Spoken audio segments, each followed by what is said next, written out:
पापा, आपने मुझे इस वक्त हॉस्टल से यहाँ क्यों बुला लिया? अनीस अब्बासी ने अंदर आते ही अपने बाप हबीब अब्बासी से पूछा, जिसने रात को 1 बजे अनीस को अपने पुराने घर में बुलवाया था। दरअसल बात ही कुछ ऐसी है अनीस कि तुम्हें बुलाना पड़ा, हबीब ने जवाब दिया।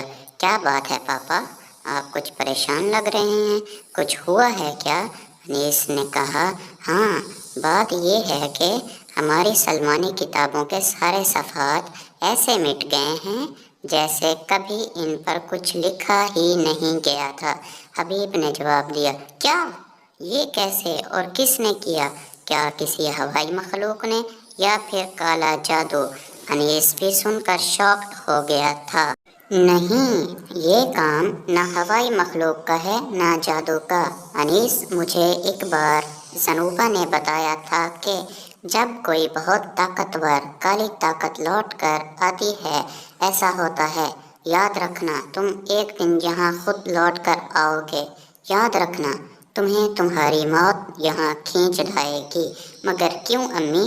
जब मैं 3 साल का था तो हम गांव छोड़कर आए थे और आज तक वापस नहीं गए। क्यों? अलियान ने पूछा तो रिफत के पास कोई जवाब ना था। बोलिए अम्मी, जवाब दें, कोई वजह है ना अलियान जो तुम्हें नहीं बता सकती मैं? रिफत बेग ने मुंह फेरते हुए जवाब दिया। अम्मी, आप फजूल में क्यों टेंशन ले रही हैं? कुछ नहीं होता, मेरी बहुत इम्पोर्टेंट डील है और जाना ज़रूरी है, अलियान ने संजीदा लहजे में कहा। मगर अलियान, मेरी, अरे क्या हुआ?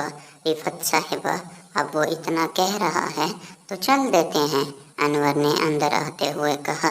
बिल्कुल सही कहा आपने पापा, आप समझाओ ना इन्हें। अलियान अब अनवर की तरफ नीचे इस तहखाने में ले जाना ज़रूरी है। हाँ अनवर जी, मैं तो ये भूल गई थी क्योंकि मुझे आज भी सायरा का वो रूप याद आता है। मैं एक डायन हूँ तो दिल सहम जाता है। क्या हुआ पापा, कोई हल नहीं मिला? अनीस ने किताब बंद करते हुए पूछा। नहीं अनीस, राज़े जिन्नात किताब में भी इन सलेमानी किताबों को ठीक करने का तरीका नहीं मिला। हबीब ने भी लंबा सांस लेते हुए किताब बंद कर दी। अनीस और हबीब सुबह से बहुत सी किताबें देख चुके थे, मगर दोपहर होने को थी और अभी तक कोई तरीका नहीं मिला था। हबीब मायूस होकर कुर्सी पर बैठ गया। अनीस ने जग उठाकर गिलास में पानी डाला और हबीब को दिया। पापा, आप मायूस मत हों, कोई तरीका मिल जाएगा। मैं वो सामने वाली पुरानी कबर्ड में देखता हूँ, शायद कोई किताब मिल जाए। अनीस कबर्ड की तरफ जा रहा था कि अचानक इसका पाँव फिसला और वो सीधा कबर्ड पर जा गिरा।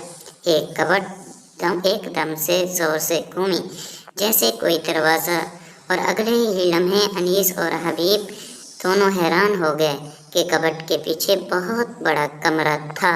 हबीब जल्दी से उठा और कमरे के पास आ गया। अनीस भी कमरे के अंदर गया। कमरा बहुत बड़ा था और कमरे में निहायत खौफनाक शक्ल की तस्वीरें लगी हुई थीं। कमरे के दरमियान में एक बहुत बड़ी किताब रखी थी और इसके ऊपर एक सुनहरी पत्थर जो कि चमक रहा था। चलो जल्दी करो, सारा सामान रख लिया है ना? बेग खानदान गांव के लिए निकल रहा था। सिर्फ 2 गाड़ियां ही ले जाते हैं, एक गाड़ी में अलियान, रियान, सारा और आयशा और एक में हम बड़े, अनवर बेग ने कहा। भाई साहब बिल्कुल मेरा मतलब ठीक बोल रहे हैं, रूसा ने कहा। ठीक है पापा, चलें निकलते हैं। अलियान और रियान गाड़ी में बैठ गए। अलियान ने ड्राइविंग सीट संभाल ली जबकि सारा और आयशा पीछे बैठ गईं। अनवर लोगों की गाड़ी आगे थी। भाई, आपको क्या लगता है हमारी हवेली कोई पुराने बादशाहों की हवेली होगी या मॉडर्न टाइप? सारा ने अलियान को कहा। आई थिंक थोड़ी बादशाहों टाइप की, आखिर हमारे दादा परदादा के ज़माने की हवेली है, वो अलियान ने जवाब दिया। जैसे भी हो, हमें वहाँ सिर्फ एंजॉय करने हैं और कुछ नहीं, रियान ने कहा। गाड़ी अब गांव के रास्ते पर चल रही थी। सड़क के दोनों तरफ बस बहुत बड़ा जंगल था। अरे भाई कोई अच्छा सा गाना चला दो, सफ़र को थोड़ा एंजॉय करो अब की बार, आयशा ने कहा। अलियान ने म्यूज़िक ऑन कर दिया। बॉलीवुड का गाना चल रहा था, मगर तभी अलियान को सिर्फ गुनगुनाने की आवाज़ आने लगती है।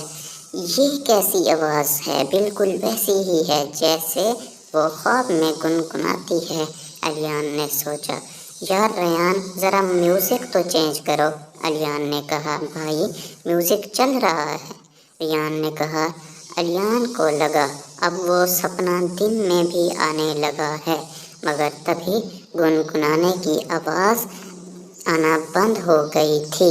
ये कमरा किसका है, अनीस ने कहा। इतने सालों तक ये कमरा मुझसे भी छुपा था। लगता है इस किताब में ज़रूर कोई बात है, तभी सनोबा ने यहाँ छुपा के रखा है इसे। हबीब के किताब के पास जाके इसे देखते हुए कहा। हाँ पापा, मगर इसके ऊपर ये पत्थर कैसा? अनीस पत्थर को देखकर चौंकते हुए बोला। इस पत्थर की रोशनी, इसी पत्थर को कहते हैं, इस पत्थर को रिदाशी पत्थर कहते हैं। ये ऐसा जादुई पत्थर है, इस पत्थर को वही उठा सकता है जिसने इसे रखा हो या फिर उसी का खून हो।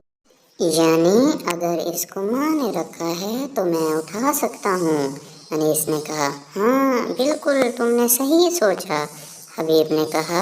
अनीस आराम से ज़मीन पर बैठा और अपना हाथ पत्थर की तरफ बढ़ाया। एहतियात से बेटा जी, पापा ने कहा। अनीस ने पत्थर को उठाया। पत्थर आराम से अनीस के हाथ में आ गया। तुझे पूरी किताब से बहुत ज़्यादा रोशनी निकली और मेरे कमरे में फैल गई। अनीस और हबीब पीछे हट गए। अब हर तरफ अंधेरा हो रहा था। गाड़ी अपने रास्ते पर रवां दवां थी। रेयान बोला, गाड़ी रोकें भाई, गाड़ी रोक दो, सामने देखें। रेयान ने सड़क के बाईं तरफ जंगल में इशारा किया। वाह यार, इतनी बड़ी कार, वो भी ऐसे जैसे बहुत से पत्थरों से बनाई गई हो, क्योंकि यहाँ कोई पहाड़ तो है नहीं, आयशा एक साथ बोली। मुझे लगता है पुराने ज़माने के लोगों का घर ऐसा होता होगा, रेयान ने कहा। चलो ना अलियान भाई, चलते हैं, सारा ने कहा। अलियान अभी भी गार को गौर से देख रहा था, जैसे कुछ याद करने की कोशिश कर रहा हो। हाँ चलो, अलियान ने आहिस्ता से कहा और गाड़ी से बाहर निकल गया।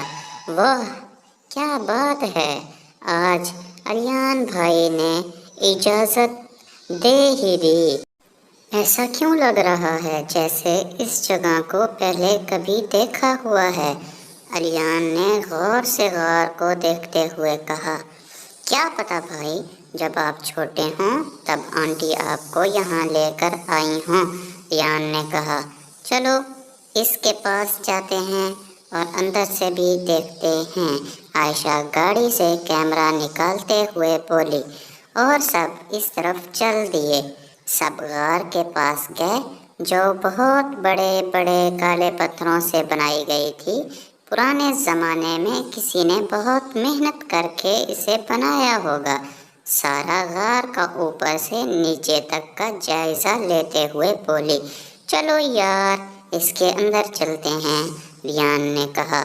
आयशा ने मोबाइल की टॉर्च ऑन कर ली और बाकी सब भी अपना मोबाइल निकाल कर टॉर्च ऑन कर ली और अंदर दाखिल हो गए।